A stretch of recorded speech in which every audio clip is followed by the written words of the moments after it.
प्यारे साथियों नमस्कार। हम आपके लिए आज महत्वपूर्ण प्रश्नों की प्रश्नोत्तरी लेकर आए हैं जो विगत एग्जाम में आए हुए प्रश्न आगे भी आ सकते हैं। आप वीडियो में अंत तक बने रहना और हमें लास्ट में कमेंट करके जरूर बताना कि आपके कितने प्रश्न सही हुए हैं। चलिए दोस्तों वीडियो शुरू करते हैं।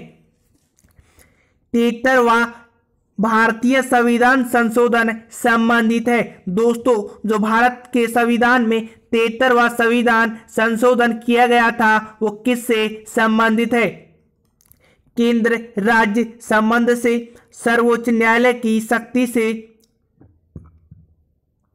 निर्वाचन आयोग की शक्ति से, पंचायत राज्य प्रणाली से। दोस्तों इसका उत्तर होगा पंचायत राज्य प्रणाली से। यानी दोस्तों जो 73वां संविधान संशोधन है वो पंचायत राज्य प्रणाली से संबंधित है। चलिए दोस्तों अगला प्रश्न देखते हैं। राजस्थान में पंचायत राज्य व्यवस्थाओं में अपेक्षित सुधार के लिए सिफारिश देने हेतु 1990 में गठित कमेटी कौन सी है? कटारिया समिति, बीडी कल्ला समिति, हरलाल सिंह खर्रा समिति, रमा माथुर समिति। दोस्तों इसका सही उत्तर होगा हरलाल सिंह खर्रा समिति यानी सी ऑप्शन सही उत्तर होगा। चलिए दोस्तों अगला प्रश्न देखते हैं। पंचायती राज व्यवस्था से संबंधित पुस्तक भाई पिक्चर ऑफ फ्री इंडिया किसकी रचना है? दोस्तों पंचायती राज व्यवस्था से संबंधित पुस्तक भाई पिक्चर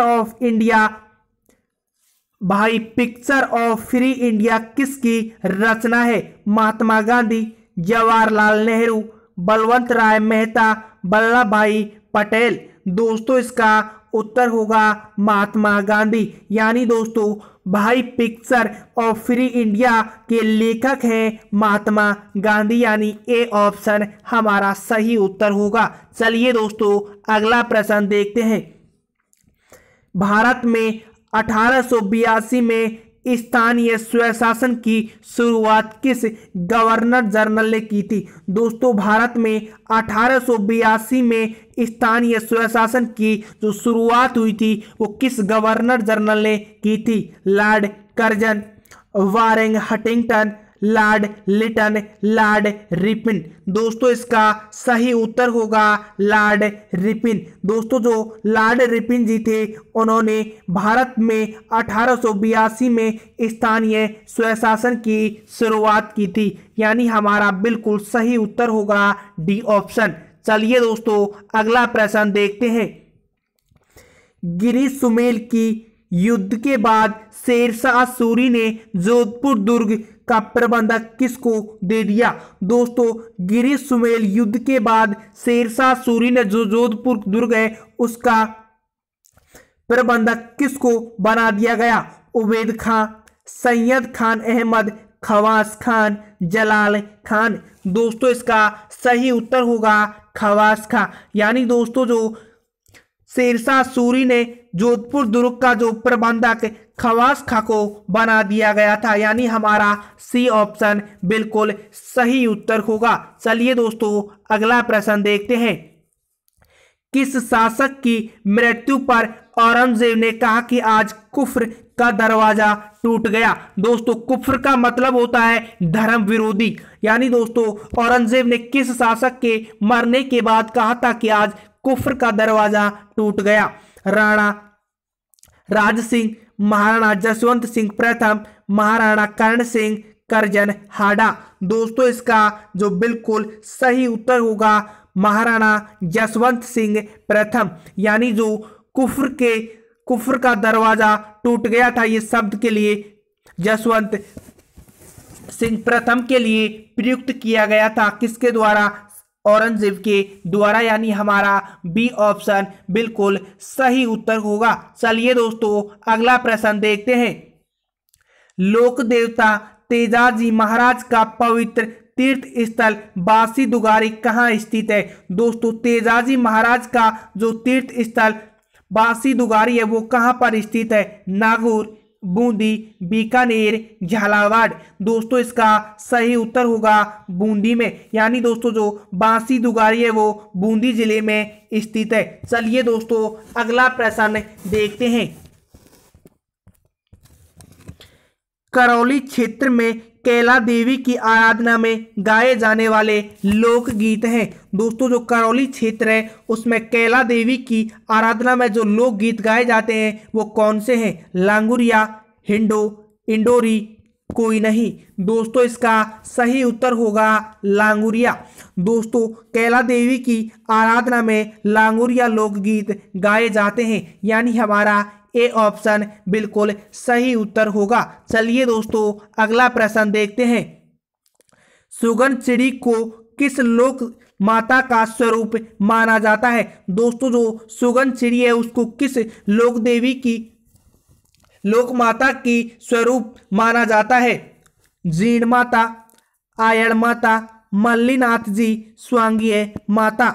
दोस्तों इसका सही उत्तर होगा जीण माता, यानी दोस्तों जो सुगन चिड़ी है उसको जीण माता का स्वरूप माना जाता है। चलिए दोस्तों अगला प्रश्न देखते हैं। अन्नपूर्ण देवी किस राज परिवार की कुल देवी है? दोस्तों जो अन्नपूर्ण देवी है वो किस राज परिवार की कुल देवी है? कछाव, सिसोदिया, राठौड़, चौहान। दोस्तों इसका बिल्कुल सही उत्तर होगा कछाव है। दोस्तों हमारा ए ऑप्शन बिल्कुल सही उत्तर होगा। चलिए दोस्तों अगला प्रश्न देखते हैं। फूलों की घाटी अवस्थित है। दोस्तों फूलों की घाटी कहाँ स्थित है? जम्मू कश्मीर में, हिमाचल प्रदेश में, सिक्किम में, उत्तराखंड में। दोस्तों इसका बिल्कुल करेक्ट उत्तर होगा उत्तराखंड में। दोस्तों जो फूलों की घाटी है वो उत्तराखंड में स्थित है, यानी हमारा डी ऑप्शन बिल्कुल सही उत्तर होगा। चलिए दोस्तों अगला प्रश्न देखते हैं। गिरि वन्य जीव अभ्यारण्य निम्न में से किस वन्य जीव का है? दोस्तों जो गिरि अभ्यारण्य है वो निम्न में से किस जीव का है? हाथी, सांप, गैंडा, शेर। दोस्तों इसका उत्तर होगा शेर। दोस्तों जो गिरि वन्य जीव अभ्यारण्य है वो शेर जीव का अभ्यारण्य है। चलिए दोस्तों अगला प्रश्न देखते हैं। शांत घाटी जिस पर राष्ट्रीय पार्क का दर्जा है वह स्थित है। दोस्तों जो शांत घाटी है वो कहाँ स्थित है? जम्मू कश्मीर में, तमिलनाडु में, पश्चिम बंगाल में, केरल में। दोस्तों इसका बिल्कुल सही उत्तर होगा केरल में, यानी जो केरल राज्य है इसमें शांत घाटी स्थित है। चलिए दोस्तों अगला प्रश्न देखते हैं। निम्नलिखित में से किसे भारतीय नेपोलियन कहा जाता है? दोस्तों इनमें से आपको ऑप्शन दिए गए, इनमें से कौन सा भारतीय नेपोलियन है? चंद्रगुप्त मौर्य, हर्षवर्धन, चंद्रगुप्त द्वितीय, समुद्रगुप्त। दोस्तों इसका बिल्कुल सही उत्तर होगा समुद्रगुप्त, यानी दोस्तों जो समुद्रगुप्त है उसे भारत का नेपोलियन कहा जाता है। चलिए दोस्तों अगला प्रश्न देखते हैं। भारतीय इतिहास में स्वर्ण युग किस काल को कहा जाता है? दोस्तों भारतीय इतिहास में जो स्वर्ण युग है वो किस काल को कहा जाता है? गुप्त काल, कुषाण काल, मौर्य काल, मुगल काल। दोस्तों इसका बिल्कुल सही उत्तर होगा वह होगा गुप्त काल, यानी दोस्तों गुप्त काल को भारतीय इतिहास का स्वर्ण युग कहा जाता है। चलिए दोस्तों अगला प्रश्न देखते हैं। भारत के संविधान के किस अनुच्छेद के अंतर्गत अस्पृश्यता को समाप्त किया गया है? दोस्तों जो भारतीय संविधान है उसके किस अनुच्छेद के अंतर्गत अस्पृश्यता को समाप्त किया गया है? अनुच्छेद 16, अनुच्छेद 17, अनुच्छेद 18, अनुच्छेद 19। दोस्तों इसका बिल्कुल सही उत्तर होगा अनुच्छेद 17, यानी दोस्तों अनुच्छेद 17 में यह उल्लेख किया गया है कि अस्पृश्यता को समाप्त कर दिया गया। चलिए दोस्तों अगला प्रश्न देखते हैं। भारतीय संविधान का कौन सा अनुच्छेद भारत की विदेश नीति से संबंधित है? दोस्तों भारत का कौन सा अनुच्छेद है जो भारतीय विदेश नीति से संबंधित है? अनुच्छेद 380, अनुच्छेद 312, अनुच्छेद 60, अनुच्छेद 51। दोस्तों इसका बिल्कुल सही उत्तर होगा अनुच्छेद 51, यानी दोस्तों जो भारत की विदेश नीति से संबंधित है वह है दोस्तों अनुच्छेद 51। चलिए दोस्तों अगला प्रश्न देखते हैं। संविधान के कौन से अनुच्छेद में यह प्रावधान किया गया है कि राज्य समस्त भारत में एक समान नागरिकता संहिता लागू करने का प्रयास करेगा? अनुच्छेद 44, अनुच्छेद 46, अनुच्छेद 40, अनुच्छेद 42। दोस्तों इसका बिल्कुल सही उत्तर होगा अनुच्छेद 44, यानी हमारा ए ऑप्शन बिल्कुल सही उत्तर होगा। चलिए दोस्तों अगला प्रश्न देखते हैं। संविधान के अंतर्गत ग्राम पंचायतों का गठन है। दोस्तों जो भारतीय संविधान है उसके अंतर्गत ग्राम पंचायतों का गठन है। एक मूल अधिकार है, मूल कर्तव्य है, निदेशक सिद्धांत है, उक्त में से कोई नहीं। दोस्तों इसका बिल्कुल सही उत्तर होगा निर्देशक सिद्धांत है, यानी जो ग्राम पंचायतों का गठन है वो एक निदेशक सिद्धांत है। चलिए दोस्तों अगला प्रश्न देखते हैं। भारतीय संविधान में वर्तमान में कितने मूल कर्तव्य हैं? दोस्तों जो भारतीय संविधान है उसमें वर्तमान में कितने मूल कर्तव्य हैं? 6, 10, 9, 11। दोस्तों इसका बिल्कुल सही उत्तर होगा 11, यानी वर्तमान में भारतीय संविधान में 11 मूल कर्तव्य है। चलिए दोस्तों अगला प्रश्न देखते हैं।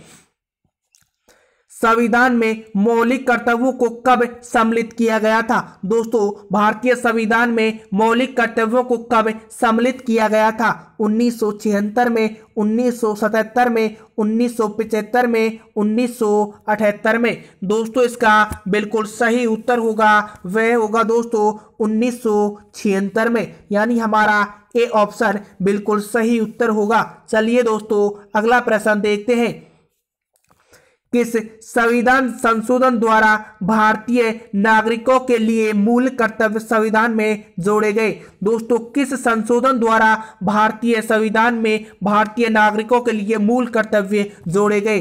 24वें, 38वें, 44वें और 42वें। दोस्तों इसका बिल्कुल करेक्ट उत्तर होगा 42वें संविधान संशोधन द्वारा भारतीय संविधान में भारतीय नागरिकों के लिए मूल कर्तव्य जोड़े गए। चलिए दोस्तों अगला प्रश्न देखते हैं।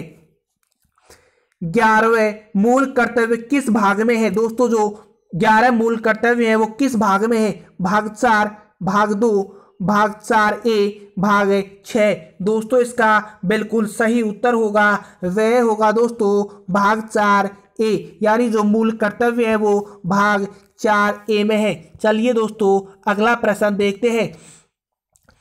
प्राथमिक शिक्षा का कर्तव्य किस वर्ष में जोड़ा गया? दोस्तों जो प्राथमिक शिक्षा का कर्तव्य है वो किस वर्ष में जोड़ा गया? 2000, 2002, 2001, 2003। दोस्तों इसका बिल्कुल सही उत्तर होगा 2002, यानी जो प्राथमिक शिक्षा का अधिकार है वो 2002 में जोड़ा गया था। चलिए दोस्तों अगला प्रश्न देखते हैं।